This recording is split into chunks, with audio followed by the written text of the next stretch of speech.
Hi, my name is Judy Elmore, and I'm a freelance editor with Black Wolf Editorial Services. Over a course of a variety of different videos, I am showing you how to use Scrivener and use it to your full advantage. For those of you who watched my last video, you will remember that we actually imported Jules Verne, The Journey to the Interior of the Earth, as well as separated out the basics, the first 3 chapters, and then of course compiled using the standard manuscript format with a slight modification. That file gave us the Judy L. Moore in the top corner, as I added that, our word counts to the nearest 1,000, the name of the manuscript, we did that through the project metadata. It also provided us with Verne in the interior of the earth, along with the page number in the top corner of each of the pages. But it also gave us some other issues that we have to deal with now. We have a preface that was given at chapter 1.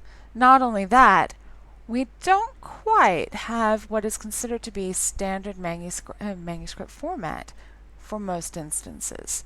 So what we're going to do today is we're going to show you how you can change a manuscript formatting system into something that's a bit more what you would expect it to be, as well as some other bits and pieces and how to deal with this preface problem. Since our last video, I've actually taken the time to separate each of the chapters into different folders, as you can see. And I have actually gone through each of the first 4 of these files and have actually removed any additional characters that were not necessary, the extra line characters. So that way we have our proper paragraphs. And one of the things I should point out is that you will see in my GUI at the moment that this is all in single line spacing. This is not a standard manuscript format, but that's not a problem. This is one of the nice things about Scrivener. You can have whatever format you want on your screen for your editing processes, but yet when you compile it, the system will override whatever formats you have and use it instead. So let's get to work. Let's take a look at that standard manuscript format to start with. So if we go up and we go to the predefined formats, and we will load, make sure that we have standard manuscript format in our system. For those of you who watched the last video, you'll remember we talked about how Scrivener likes to have its chapters into folders, but it wanted to have its scenes in text files. Now we didn't want that. We wanted everything in the same file. So the way we deal with that is we make sure that this has a checked box there. One of the other issues that we have is that this is not in Times New Roman. Times New Roman is becoming more of a recognized industry standard. However, there are some publishers that still would prefer to have Arial or Courier. Do make sure that you look at what is the submission requirements before you send it off. So the way we're going to change this, so we are dealing with Times New Roman, is we're going to select the chapter number here, and then we're going to click on this little A, and we are going to change it to Times New Roman now. So if we're going to go to the font, Times New Roman, and we go OK, done. Nice, simple, easy. And we need to do the same here as well.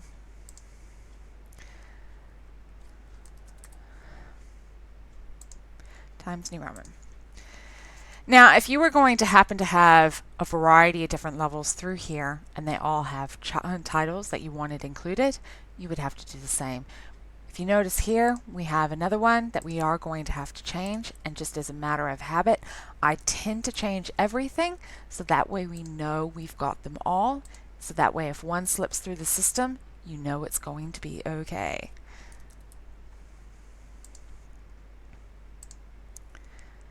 And there is no chapters on those ones, so that's fine. And there's no chapters on that one either. So again, that's fine. So we can save. Remember, we're changing it to docx before I forget. So we can save and close this. Now, one of the things you might find handy before we save and close it is that we actually save it as a preset. Now, this is a Windows operation system methodology. The way you deal with it within Mac is slightly different at this point, and I will make sure that there will be a video to explain the differences in Mac on how you deal with your preset formats. But for the moment, we'll just work on the operating system of the Windows. So I'm going to call this a Scrivener demo. Again, just so I can find it.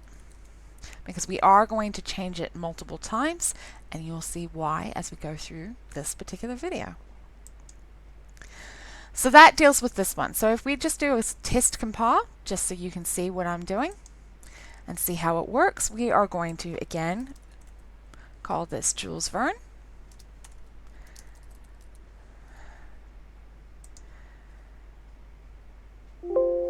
And it has compiled. If I open up window, right, we still need to deal with our table of contents. That's okay, but we are now dealing with Times New Roman. Nice, simple. And if you remember, my GUI had single line spacing, and it was also full justification. But take a look. We are not fully justified. We are using left justification, which is industry standard, and we are actually double spacing. Again, industry standard. So that's the important things. We're just going to quickly go back to in here, and we're going to go now into page settings. This is something else that we can change here. So if you remember, we had our surname and of course our abbreviated title of the manuscript and our page number in the top corner of each page. This is where we need to change that font, and again it needs to be Times New Roman.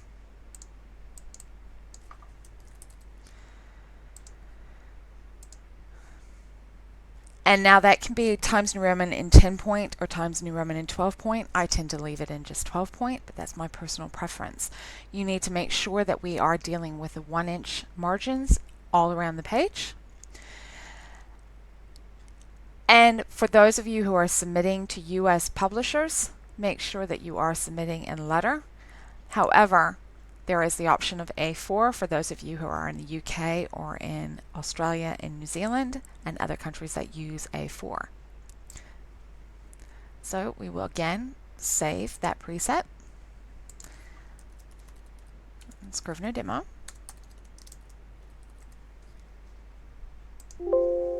It will ask us if we want to overwrite it, and of course we say yes because we would like to overwrite it. Now we can just save and close.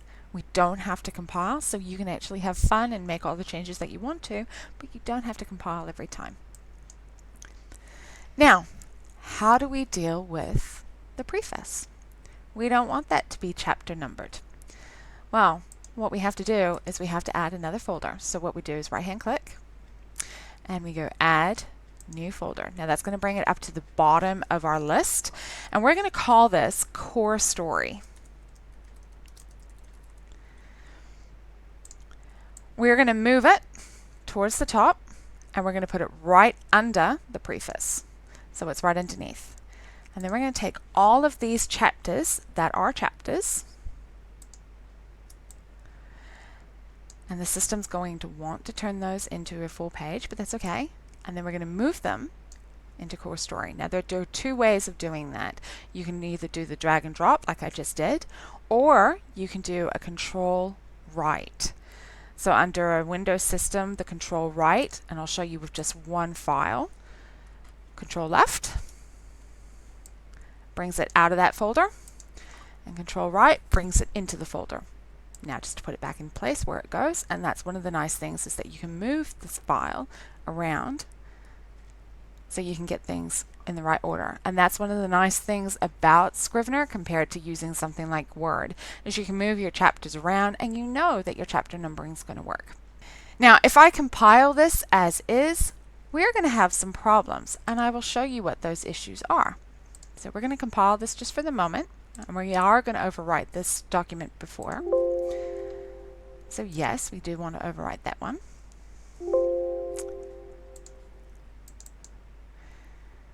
Right, so if we go down, we have not dealt with our Chapter 1 preface issue yet. But if we continue down, we now have a Chapter 2 core story, and then we have these Chapter 3 issues. So we need to deal with all of that right through to Chapter 4. So we need to deal with some of these issues. First thing we're going to do is we're going to go back to the core story, and then we're going to click on this button over here. Now this is what we call the inspector. This will give us some additional information, and we do not want to include this file in the compile. So it becomes just a holder file, just a placeholder. The reason why we do this is because when we come into our compile, we're going to go back to our formatting. We've got a level 1, and we are going to add here another tier. We're going to call it level 2 because all of those files that we've just moved are now level 2 chapters. They're not level 1. So on our level 2, we have our chapter numbers, and they are included in the titles. Yes, that is what we want. But under level 1, we want to get rid of this. We don't want the number 1 chaptering sitting there.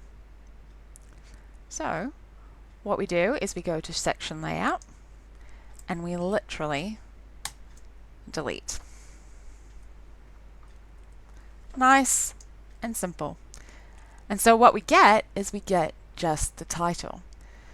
Now if you want to be fancy and turn that into a capitalized title, you can do that too. That is entirely up to you. Regardless, we want to make sure that everything else is in the right format. So now that we've got that sorted, what we're going to do is just to show you that we have removed the chapter numbering on the preface and that we have solved the problem, we're just going to compile it again.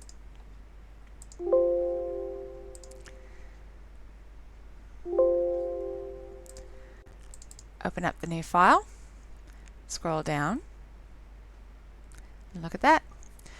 Chapter numbering is gone. And we come down again, we have chapter 1, the professor and his family. And that was exactly what it was you wanted. Nice and simple. As a matter of habit, I actually have all my manuscripts that are actually structured in this format. I don't necessarily include a preface or prologue in my manuscripts, but I will put all of my stories into this core story folder. There's multiple reasons why I will do that. I will do that because maybe I want to move things around and I'm not quite sure what order I want to actually put things in. So sometimes I will clump chapters together because they have a certain thread to them, and I will give them their own subfolder name. It might be part 1 or it might be part 2. But because I haven't included that folder in the compile, it doesn't matter exactly where that file sits. It gives me the ability to move things around, but it also gives me the ability to add a prologue should I want to in the future. Hopefully you found today's video helpful. See you next time.